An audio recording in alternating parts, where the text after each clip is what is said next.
La anticresis es el contrato por el cual se entrega un bien inmueble como garantía de un pago futuro.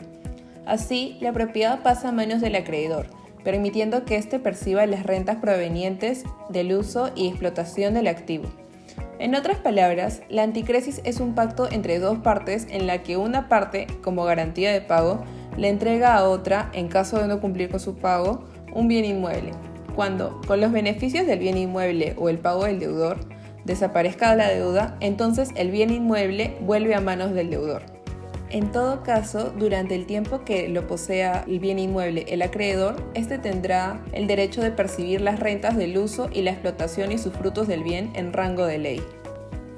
Las características de la anticresis podemos desarrollarlas que mediante nuestra legislación peruana, la anticresis se caracteriza como un derecho real en el que se desarrolla de forma inmediata y absoluta, concediendo el deudor la entrega de un bien inmueble al acreedor en garantía del préstamo otorgado. La anticresis está considerada por nuestra doctrina nacional como derecho accesorio, inmobiliario, indivisible y temporal. Por lo tanto, se considera derecho accesorio a una obligación principal, lo cual es consecuencia por su condición de derecho de garantía. A la vez, es derecho indivisible porque afecta en su integridad al bien inmueble gravado. Además, es derecho temporal debido a que se extinguirá con su realización en caso de incumplimiento, con la cancelación de la deuda y en cualquier circunstancia que determine la extinción de la obligación principal. En adición a ello, la anticresis también tiene como característica que es inmobiliaria, ya que la anticresis solo puede recaer sobre bienes inmuebles. Por consiguiente, la ejecución de la anticresis debe estar en registros públicos para que sea válida y legal. No se puede efectuar contratos de anticresis que involucren como garantía el mismo bien tangible, ya que el anticresista no podrá entregar simultáneamente el inmueble a más de un acreedor. Asimismo, se debe detallar que la anticresis respalda a ambas partes, al acreedor y al deudor, y en todo caso del no cumplimiento de la deuda, el acreedor no deberá retornar el bien tangible que el deudor brindó como garantía real. Por último, los participantes del contrato son el anticresista, quien cede la posesión del bien, y el acreedor anticrético, quien hace uso del mismo. Por consiguiente, podemos verificar que en la naturaleza jurídica, en el Código Civil peruano, se detalla la definición de anticresis en el artículo 1091. Por lo tanto, definen que la anticresis entrega un inmueble en garantía de una deuda, concediendo al acreedor el derecho de explotarlo y percibir sus frutos. Esto señala que un elemento esencial para el surgimiento de este derecho real es la entrega en posesión del bien, por lo que en esta característica descansa la naturaleza y funcionalidad de esta garantía, ya que sin ella no se podría configurar una anticresis. Por otro lado, también señalan en el artículo 1092, en sus formalidades, que el contrato se otorgará por escritura pública bajo sanción de nulidad, expresando la renta del inmueble y el interés que se pacte. Nos damos cuenta que el artículo 1092 regula la formalidad del contrato de anticresis y le impone una solemnidad. Por lo tanto, esto significa de que si no se cumple con ella, el contrato es nulo en pleno derecho. La funcionalidad de la anticresis reside en la disposición del bien por parte del deudor a favor del acreedor. En simultáneo se encuentra la imputación de la renta del inmueble, artículo 1093. La renta del inmueble se aplica al pago de los intereses y gastos y el saldo capital. Dicho esto, se puede verificar de que el monto por concepto de intereses y gastos a cargo del deudor se compensa con el monto que el acreedor tendría que pagar por el uso del inmueble. En vista a esto, también nos podemos dar cuenta que en la práctica, el acreedor siempre busca que su capital le sea devuelto íntegramente al término del contrato.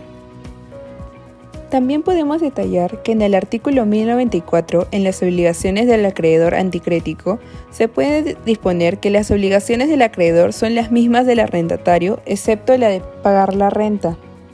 Esto implica que se tomen consideraciones como de no hacer uso imprudente del bien o contrario al orden público o a las buenas costumbres, a no introducir cambios ni modificaciones en el bien sin asentamiento del deudor. Asimismo, a no arrendar el bien total o parcialmente ni ceder su posición en el contrato sin asentamiento escrito del deudor. Por ello, a cumplir las demás obligaciones que establezca la ley o el contrato mismo. Asimismo, en el Código Civil también estipula la retención del inmueble por otra deuda en el artículo 1095. El acreedor no puede retener el inmueble por otra deuda, si no se le concedió este derecho. Tal cual lo hemos percibido, la regla general en materia de la anticresis es que la posesión del inmueble garantiza que el deudor cancele la deuda total como es su obligación principal. Por lo tanto, se trata de un acto en el que la entrega en posesión es la característica principal y por tal concepto de propiedad no puede ser discutido.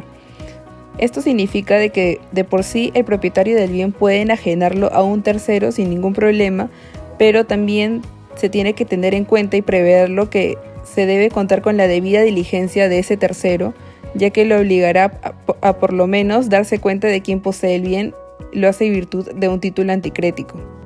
Por último, se encuentran las normas supletorias aplicables en el artículo 1096, el cual expresa que son aplicables a la anticresis las reglas establecidas para la prenda en lo que no se opongan a las consignadas en este título. Sin embargo, ante esto consideramos de que al no existir una norma expresa que haga una aplicación supletoria o mayor a una norma a alguna figura jurídica, no cabe tener como eficaz el artículo 1096, por cuanto hace mención a una figura ya derogada como lo que es la prenda. A lo cual se debe detallar que la prenda ya ha sido derogada. Este precepto legal no tiene ninguna aplicación en la práctica, por lo que se puede prescindir de él al haber operado una suerte de derogación táctica de la norma por carecer de objeto. A continuación, mencionaré los elementos consecutivos.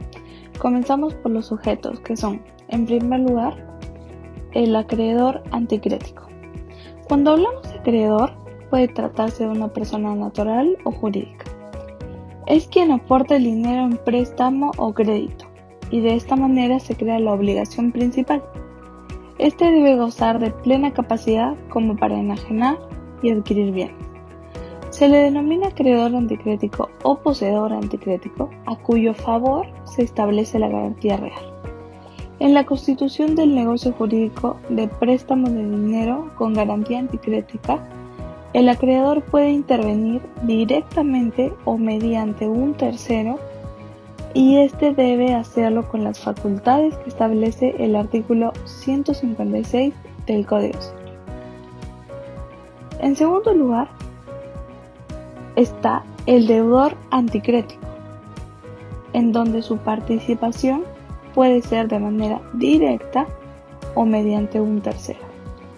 Ante todo, es requisito sine qua non que el constituyente ostente la facultad de disposición del inmueble en calidad de propietario, al igual que el acreedor, que debe tener capacidad absoluta para ejercer sus derechos civiles por sí mismo. Puede participar en la constitución de una persona natural o jurídica como deudores o propietarios del bien objeto en garantía. Es posible también la participación de una pluralidad de personas como deudores, como por ejemplo cuando se tiene como objeto un bien sometido a copropiedad, cuyo efecto se exigirá al acuerdo unánime de los copropietarios. Ahora continuamos con el objeto. El objeto que encontramos en primer lugar es el bien inmueble, que debe ser susceptible de explotación económica con la percepción de frutos naturales, civiles o industriales. Y la particularidad de la anticresis como derecho real es que siempre tiene como objeto un bien de naturaleza inmobiliaria que pueda ser urbano o rural, bien que debe rendir frutos aprovechables económicamente por el acreedor anticrético para ser aplicados a los intereses del dinero prestado. Después encontramos la tradición del bien inmueble. Esta debe operar inexorablemente la tradio real y efectiva del bien, pues así lo exige el modo de perfeccionar el contrato de préstamo de dinero con garantía anticrética. Se trata de la obligación del deudor, que consiste en la tradición real del bien inmueble, correlacionada al derecho del acreedor para exigirla. No existe garantía real de anticresis sin tradición real o material del inmueble, a favor del acreedor. O como se dice, la tradición perfecciona la propia constitución del acuerdo de voluntades respecto al préstamo de dinero. Es importante preguntarnos si el acreedor puede quedarse solo con haber otorgado el crédito sin la tradición del bien, y la respuesta aquí es no. Mientras no haya la tradición física del inmueble, no hay garantía real. Lo cierto es que en el acto constitutivo del mutuo o crédito debe constar la verificación de la tradición real, tanto más que el contrato de mutuo con garantía anticrética. Por último, encontramos la forma, en donde la constitución del préstamo de dinero con garantía anticrética es acto ad solemnitatem, es decir, que el acuerdo convencional entre acreedor y deudor sobre el préstamo de dinero con la garantía real, por imperatividad de la ley, es formal, siendo que dicha formalidad es que el contrato debe ser otorgado por escritura pública, su inobservancia sancionada con nulidad absoluta por la misma ley, según los artículos 140, inciso 4, 219, inciso 6 y 1092 del Código Civil. Por consiguiente, no hay contrato de préstamo de dinero con garantía anticrética suscrita en documentos privados, aun cuando éste tenga las firmas notarialmente legalizadas y obstante de fecha cierta. En los deberes y derechos del acreedor, al tomar posesión de la garantía, el acreedor gozará de los frutos de su explotación.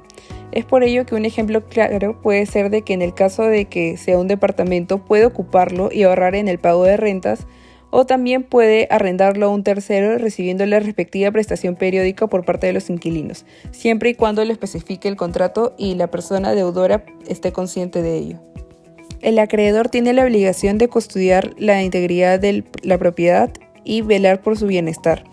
Asimismo, debe asumir los gastos en servicios básicos como agua, luz y entre otros, que permitan hacer uso del inmueble. En los deberes y derechos del anticrecista se tiene la obligación de ceder la posesión del bien inmueble, pudiendo solicitar su restitución solo al cancelar su deuda. Asimismo, puede demandar por daños y perjuicios al acreedor si éste no es diligente al administrar la propiedad en bienestar de ella. Por último, se compromete a reponer lo invertido en mejoras, las cuales deben haber contado previamente con su consentimiento. La antícresis en otros códigos. La antícresis aparece incorporada a la mayoría de los códigos, pero la situación es bastante enérgica, puesto que si bien Italia, Perú y ahora Francia exigen solemnidad, es un contrato real en Chile y en Argentina. En esta última y en el Perú, el derecho del acreedor es real. En Italia y en Chile es personal. El Código Civil suizo, por su parte, la ha suprimido como derecho real. El Código Civil italiano trata a la antícresis en los artículos 1960 a 1964. El primero la define como el contrato con el cual el deudor o un tercero se obliga a entregar un inmueble al acreedor para garantía del crédito, con objeto de que el acreedor perciba los frutos imputándolos a los intereses, si se debe, y luego al capital. Es así que tiene un carácter bilateral. El Código Civil chileno, por su parte, le dedica 11 artículos. Es un contrato real que se perfecciona por la entrega del inmueble al acreedor, quien tiene derecho a percibir sus frutos para imputarlos a los intereses de la deuda y luego al capital. Su derecho es personal, es oponible a terceros solo frente a adquirientes a título gratuito. Lo será respecto de los adquirientes a título oneroso si el contrato consta por escritura pública y respecto de acreedores hipotecarios, si el contrato otorgado por escritura pública fue inscrito con anterioridad a la hipoteca. La problemática de la antícresis. En la actualidad, como dijimos anteriormente, la mayoría de los códigos mantiene la antícresis como uno de los derechos reales de garantía, pero en algunos sectores de la doctrina se la rechaza por considerarla que se trata de una figura anacrónica, obsoleta e incluso injusta en el trato del anticrecista deudor. En esta línea de idea, el proyecto para el libro de los derechos reales, elaborado por Meitsch von Humboldt no considera la antícresis entre los derechos reales de garantía, pues la jurista en mención decía: la antícresis es una institución que más que de antigüedad sufre de obsolencia, dadas las inconveniencias estructurales que presenta, como es la desposesión del deudor, la limitación de ser una garantía que exclusivamente pueda respaldar obligaciones pecuniarias, la innegable disminución del jus abutendi que sufre el propietario y deudor anticrético. Es así que vemos cómo la vigencia de la antícresis ha sido discutida y puesta a juicio. Unos dicen que es una figura anacrónica y desfasada, mientras que otros aseguran que esto no es del todo cierto.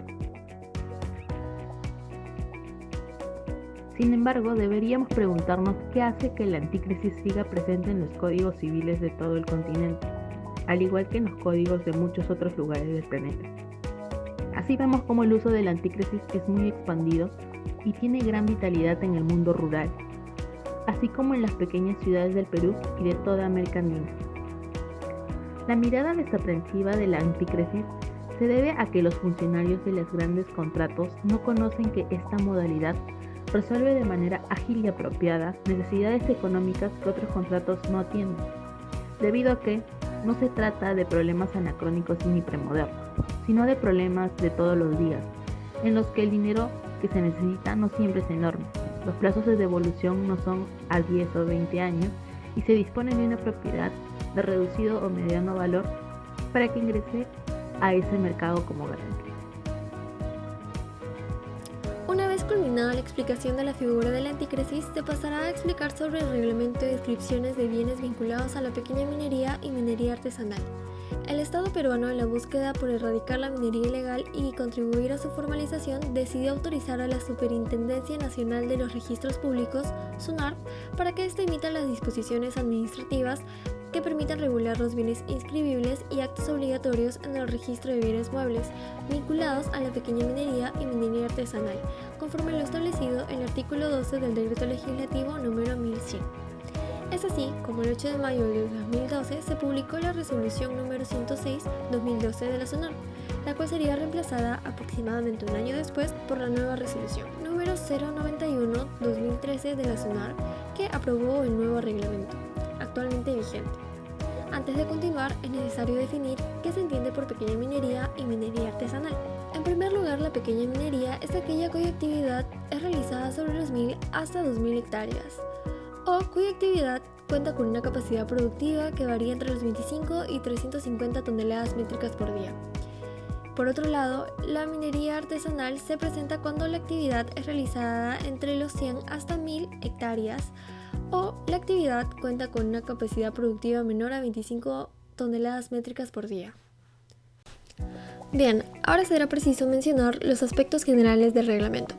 Para empezar, el objeto del reglamento es regular el procedimiento de inscripción de los bienes muebles vinculados a la pequeña minería y minería artesanal, siempre que estos cumplen con las características de identificación y demás criterios expresamente establecidos en dicho reglamento, de los demás actos y de derechos posteriores relacionados al bien, así como la publicidad de los mismos.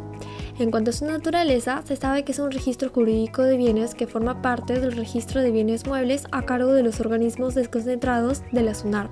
A su vez, este registro de bienes muebles se rige por el sistema de folio real, lo cual quiere decir que por cada unidad mobiliaria vinculada a la pequeña minería o minería artesanal se abre una partida registral independiente, en la cual, luego del asiento de inmatriculación, se extienden en forma cronológica los actos y derechos que correspondan al bien. Asimismo, el reglamento ha considerado al principio de localización del bien mueble como criterio fundante para determinar la jurisdicción registral, puesto que según el artículo 6 del reglamento, dicho principio consiste en la atribución de un bien mueble a un lugar determinado en donde es utilizado. El lugar se determina por la ubicación geográfica de la concesión minera o del beneficio, por lo que la inscripción del bien se debe realizar en el registro de bienes muebles de la oficina registral de la jurisdicción en donde se ubica geográficamente la concesión. Por último, el reglamento ha contemplado a la asignación de código alfanumérico al bien mueble para que éste logre vincularse con la concesión minera o de beneficio en la cual será utilizado. Dicho código deberá ser asignado por el registrador, estando conformado por el número de la partida registral de bien inscrito en el registro de bienes muebles, la denominación de la concesión inscrita en el registro de derechos mineros y el distrito en donde se ubica esta.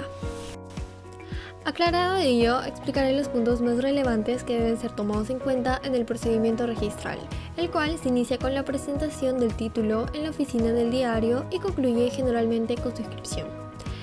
Primero tenemos a los actos inscribibles, los cuales se encuentran regulados en el artículo 11 del reglamento. En él se señala que en la partida registral del bien mueble se deben inscribir la anotación preventiva antes de la inmatriculación y los actos traslativos de dominio, la medida cautelar ordenada por juez o autoridad administrativa competente, entre otros. Respecto a los actos no inscribibles, estos se encuentran contemplados en el artículo número 9 del reglamento. Por otro lado, mediante la inmatriculación se incorpora el bien mueble vinculado a la pequeña minería y minería artesanal al registro, determinado la apertura de su partida registral. El título o documento que va a permitir la inmatriculación es la resolución que autoriza el inicio o reinicio de actividades de exploración, explotación y o beneficio de minerales otorgada por el gobierno regional o la Dirección General de Minería. Por último, la calificación registral vendría a ser el examen de la legalidad de los documentos, la capacidad de los otorgantes y la validez de los actos, materializado en un procedimiento técnico formal que permite al registrador establecer si el acto rogado es objeto de acceso al registro. Bien, ahora mi compañera Nicole pasará a explicar sobre la publicidad. Publicidad registral de los actos y o derechos vinculados a los bienes de la pequeña minería y minería artesanal. El Tribunal Registral en el año 2014 ha señalado que la consecuencia más importante del registro es el de otorgar seguridad jurídica. El registro cumple una doble función. En primer lugar, da certeza a los terceros sobre aquellas situaciones publicadas. Y en segundo lugar, cuida que la realidad que obra en él sea inalterable por causas ajenas a lo expresado en la norma. En consecuencia, señalamos la existencia de una publicidad estática y una publicidad dinámica. Por la primera se defiende al titular registral y en virtud de la segunda se protege a los terceros que contratan teniendo como respaldo la fe del registro.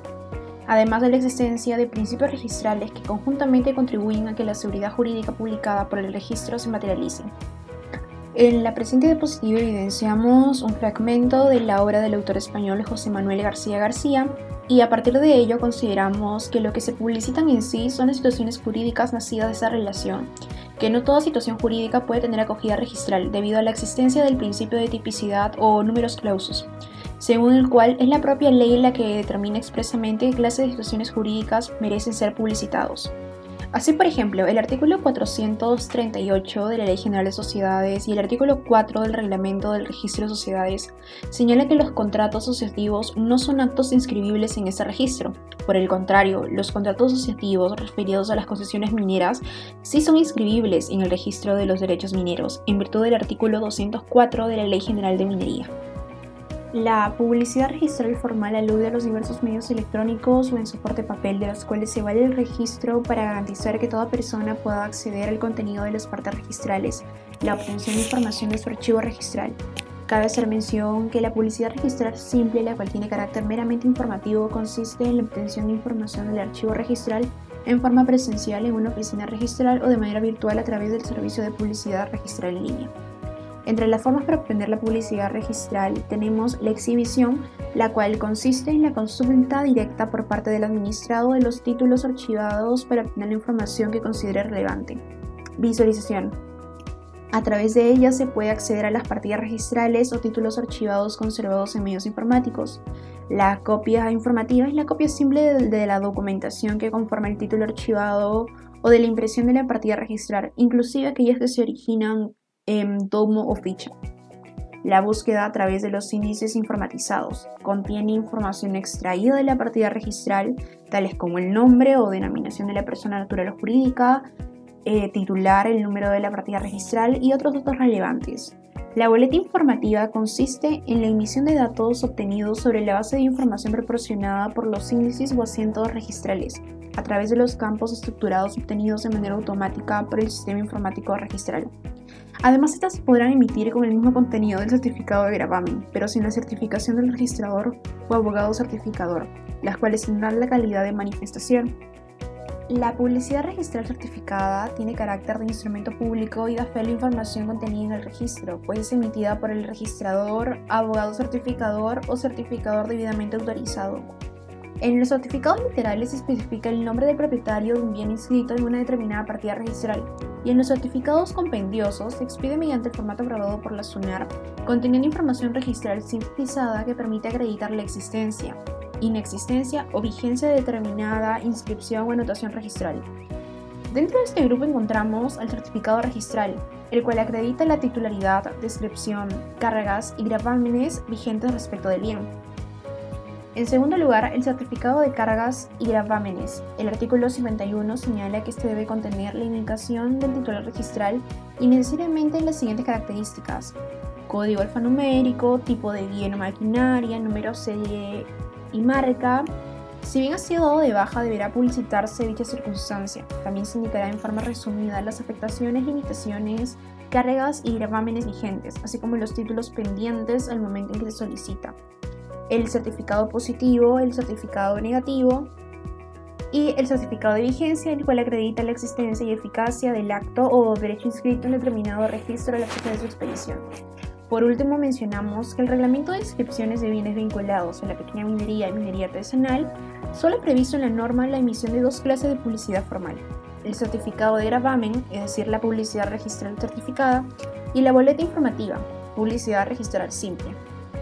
Empero, ello no elimina la posibilidad de aplicación de otras clases de publicidad señaladas, ya que según el artículo 127 del Reglamento General de Registros Públicos, toda persona tiene derecho a solicitar sin expresión de causa y obtener el registro, previo pago de tasas registrales correspondientes.